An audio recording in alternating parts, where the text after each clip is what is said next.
A lot of people are worried about the World Economic Forum and the impact they believe the policies it promotes will have on themselves, their families, and their freedom. But I see this in a different way than most people. I see this as a sort of developed versus emerging world, East versus West battle, and that there's a way for you to protect yourself if this is something that you're worried about. Now, it's been said, and I quote, "The World Economic Forum has no power to make decisions, but it may have considerable ability to influence political and business policy decisions." This is not a government body. It is a group. And one conservative politician in Canada actually said, it's basically just a big sales conference and a money-making organization where they charge steep dues to go and hang out, where Bill Gates hangs out with Justin Trudeau, and everybody kind of comes to hang on and be part of the fun. She suggested she's a bunch of snobs who want to seem powerful. But let's talk to everyone who believes the World Economic Forum is going to influence policy in their country because people like Justin Trudeau do go and take part. And the idea is that, hey, politicians who have the power go to this organization which really has no power, and they get influenced by the policy ideas, the WEF, like owning nothing. I look at this a little bit differently than some folks, and I'm speaking as someone who has been to over 100 countries around the world, has lived full-time outside of the West for over a dozen years, has traveled around the world for my entire adult life. I see this as East versus West, emerging world versus new world. And there's a couple things that stand out to me that people may not see in the US, in the UK, in Australia, where it seems like everywhere in the world is just going along with the agenda that you see on TV and that you see people around you talking about. To me, that couldn't be any further from the truth. Whenever I go back to the Western world, to me, it just seems in so many ways different than what I see in almost every other country. That's what people don't see. I see Asian countries because I read the news and I read policy papers and I read what politicians are saying. I see Asian countries saying, you know, you guys had a lot of time to become very successful. Now it's our time. We're building a middle class. In many Asian countries, they have built a very solid middle class. Places like Malaysia, where we host Nomad Capitalist Live, our annual event. It's the antithesis, perhaps, of the World Economic Forum, Nomad Capitalist Live. But a country like Malaysia, when you come to our event, you will feel the difference in what it feels like just walking around in the greater sense of personal freedom, what I call soft freedom. But those same countries are saying, listen, you guys had a turn, let us get our slice of the pie. We're not going to be dictated by you. Now, sure, they've gone along with many of the different global things, but I think that the way some of these countries actually run their government, the way they make decisions is, we don't want to be told what to do. And the more middle class the world is becoming, the more you're going to have pushback. I think a lot of people in the West live in this kind of Western bubble. They watch Fox News, they watch Sky News in Australia, they watch whatever the channel is that just keeps pushing the same narrative out there, and they don't know how things are working in the other countries, and that a lot of these other countries are like, yeah, this is our moment to shine. We're not going to be dragged down by you guys just because you say so. And I think those are the kind of places that you want to go to. If you'd like to see me talk specifically about some of the places that you might keep in mind, leave a comment below and we will make that episode. Now, first things first, I am very concerned about freedom. So let's be clear. Here's the Western narrative that I think I see a lot. And coming from the United States, it's either, these days, you agree with everything Trump says, or you're a pinko, commie, Trump derangement syndrome guy. I'm sure I agree with a number of Trump's policies. And there's a couple things, as an American, former American now, who lived overseas, I didn't entirely agree with. And I saw that's not going to work well for me. And ultimately, I choose to give up my citizenship in the U.S. Doesn't mean I hate Trump. Doesn't mean I love Biden. I think that's a very false dichotomy that exists in a lot of Western countries because people feel trapped. I'm very concerned about freedom, but what I'll tell you is, when you come to, for example, my live event, this is why, unlike some of these guys, I don't host our annual live event in like Orlando or something. You're not going to learn anything about how to escape the matrix in Orlando, okay? Let me tell you right now. You come to Kuala Lumpur, you come to the places we talk about, you will feel the difference. You will see the nicer people. We've talked about that hundreds of times over. You can go and watch those episodes. I won't talk about it again. I'm very concerned about freedom. But because I have options, I have homes and residences and passports and opportunities in different countries, because I can make money anywhere I live, I'm not tied to one place, I think that, anger comes from a sense of powerlessness. And I understand some people feel trapped. They never learned how to make money anywhere. They've got a job. Well, you need to fix that. Or if your business is tied to one place, you probably need to fix that. I mean, one thing we've done in our business, even though the business could have been run anywhere, is we have clients like all over the world now. We are not a US-centric company at this point, as we might have been in the beginning. We wanted to be diversified. And so if you are powerless because you think like, hey, where's there to go? The television says there's nowhere to go. I'm here to tell you there are places to go where the people and their culture are different, where the governments don't have the heavy hand. They don't want to have the heavy hand. And you can live a different lifestyle. And even if some of those places, they're gonna come with the different treaties. They got 137 countries. Okay, well, there's like 196 countries and 252 countries and sovereign territories. They're never gonna get them all, which is why, I've talked about looking at some of the frontiers that you might scoff at. That might be the place where freedom is. Where freedom is constantly changing. We can acknowledge that and be happy, or we can be miserable and say, why doesn't the world bend to my whims? And I think the big thing for me is I have realized as I get older, I just want to be content. I want to be calm. I want to have peace in my life. And spending all my time worried how Klaus Schwab is going to come and take me out. Maybe everyone in 20 or 30 years is suffering under something terrible. I'd rather at least enjoy those 20 or 30 years. I look at, there's not a lot of people in most countries who actually advocate for freedom, whether it's economic freedom, whether it's personal freedom, whatever. You're a minority. I'm a minority. I realize my insignificance, and that doesn't bother me. And I think a lot of people have this need to be significant, have this need for everyone else to agree with them. Everything about me is a minority, quite frankly. If you look at just in a global scheme, to be an entrepreneur who talks about stuff that most people may not understand or even agree with, who, has 80 people working for him, who travels around the world, who doesn't, pay a lot of tax. All those things are kind of in the minority, and they're misunderstood by folks. I'm probably not going to go to the United States and be like, we got to make a lot of changes around here. No, it's moving in the other direction where I'm from. People want to raise taxes. Canada, they want to raise taxes. And it's going to fall on the wealthy people so that everyone else can get free stuff. But I'm not going to change that. And so I decided long ago, I want to stop arguing with and being angry and being miserable under the premise of if people, here's the misconception, there'll be nowhere to go. You can run all you want. I'm not running. I left a country I didn't want to live in, and I said, I want to see the world.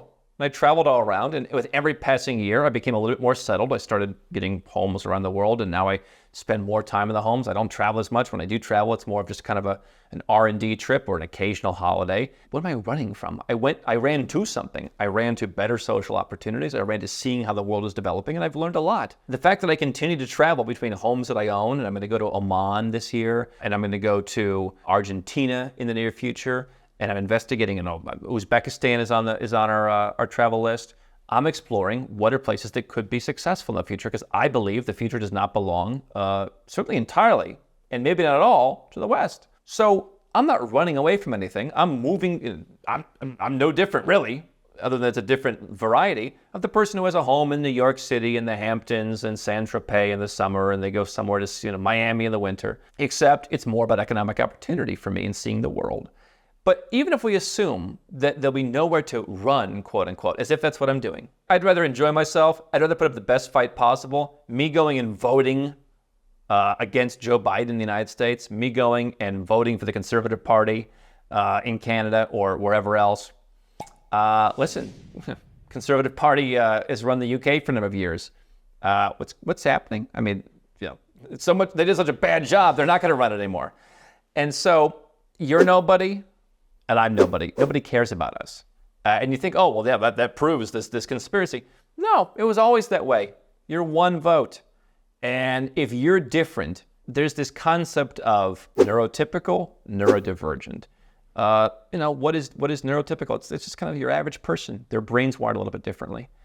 And it's hard for them to understand neurodivergent people. And neurodivergent people, it's like, hey, if everybody were neurodivergent, then that would be neurotypical. And it's just like, if you're wired differently than most people, for freedom, to keep more of your own money, to kind of create something, build something, keep the fruits of your labor, you're probably more in the neurodivergent, category where people just aren't going to understand you. You're not going to necessarily take over. And there's some countries where they're smaller and they had adversity. They say, okay, fine, this is the solution.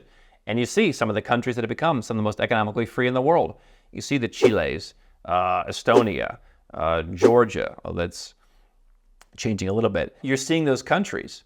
They had to make some change. They had a big impetus to make the change. I don't think that a lot of these Western countries do. But I just am saying I would rather enjoy myself for all these years and know that I'm protected and know that I have different places to go and truly believe that if you look at anything, look at the global minimum tax. There are countries in Africa that are like, we don't want to be part of this. This is going to hurt us.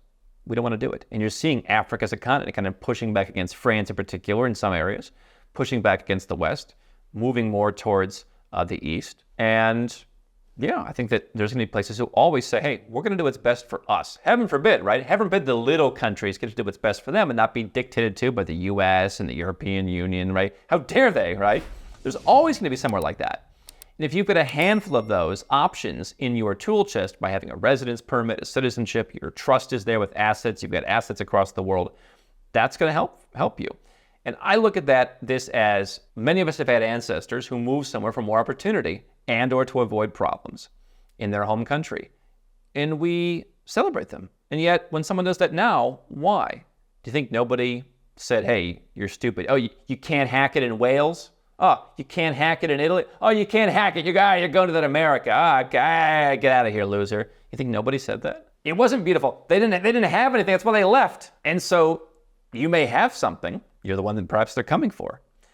But you don't think that there may be a time when, hey, some generation has to do the same thing and go somewhere else. Except now, there's not just one or two countries you can go to and really be successful. You can make money anywhere.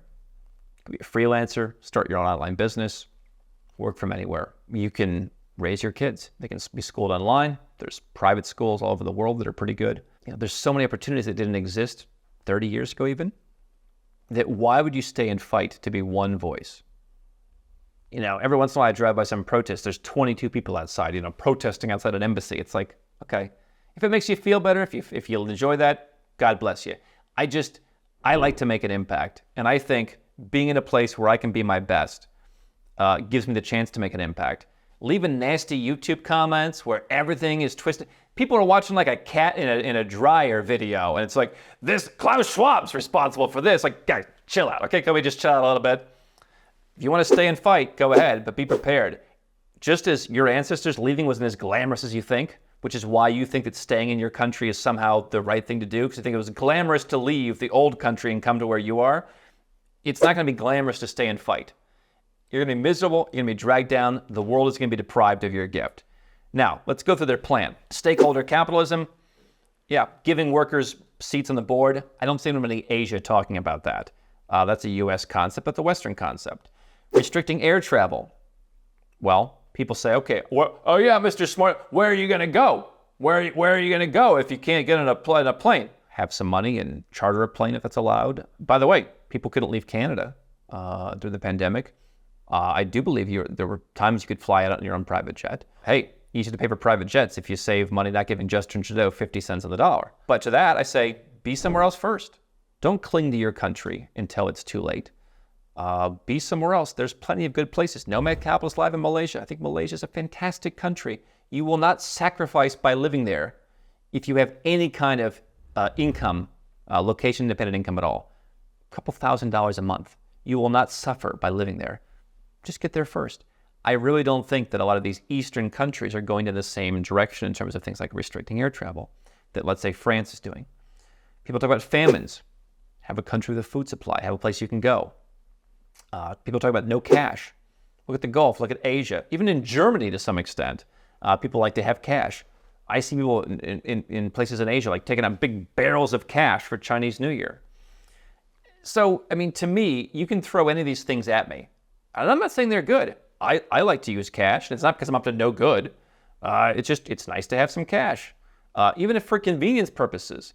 And yeah, I think in some countries, if you have government subsidized healthcare, government paid healthcare, yeah, hey, listen. I've said for years, is there a time? We saw you went to the pub too much. Sorry, no liver care for you. We saw your credit card hitting that pub hard. Okay, yeah, I don't think that's fair. Politicians keep changing even the politicians on your side. I mean, Chris Christie was running for president in the U.S. He said, we got to raise Social Security, and Warren Buffett doesn't get it. Why shouldn't Warren Buffett get Social Security? He paid. He paid the same way everyone else did. But even the people that you think are on your side are going to throw you under the bus when it comes time. So if the people on your side in your country are going to throw you under the bus, I can give you things where stakeholder capitalism, restrict air travel, famines, 15-minute cities, own nothing, no cash. I can tell you places where it's not going to happen. I've been telling you that for 2,600 plus videos. And, by the way, some of the people who are against this stuff, they want a universal basic income. I don't know how that works. But anyway, if you don't like what's happening, maybe your country is not going to work out. But, I always define myself more as an entrepreneur. We host an annual event that I think impacts a lot of people. People come up to me and say, well, you changed my life. I found the love of my life. Or I went to a place where I felt accepted. Forget lowering your taxes. Forget protecting yourself with a plan B. People tell me, I finally feel accepted in my life talking about what you do. I wouldn't have done that if I would have stayed in the U.S. I wouldn't have had that impact on those people. And they wouldn't have had that opportunity to find places that were better. We help our clients figure out how to legally set up multi-jurisdictional plans to protect themselves. And I don't judge you. Whatever your concerns are, as long as we address it legally, we'll help you address that. I don't care if you're left-wing. I don't care if you're right-wing. I mean, we had people who said when Roe v. Wade in the U.S. was struck down, I think abortion should be illegal. This country's going back into the 1800s, so this is ridiculous. Okay, well, there's countries that match what you're looking for. It's not my place to judge people. I don't care what your beliefs are, but if you think that your country is going in the wrong direction, I think you want to have some kind of backup plan. We help people do that. You can go to nomadcapitalist.com/apply, and you can learn how we can help. And listen, I'm sure plenty of people think that some of my opinions are a little crazy. People have been telling me that for years. The West, it's always going to be great. I don't believe that. Maybe I'm not as extreme as some people, but, it's not my job to judge. And I think that is kind of something that's been cemented in me from living in places where they don't judge as much. I've never seen more judging than in some Western countries. And if you want to get out of that paradigm, then the Nomad Capitalist paradigm is one to get out of. And I can tell you from my own personal experience and the people I meet at our events and people who meet me in the street around the world, this has had an impact on my life where I have a greater sense of peace. If they can do it, I think you can too.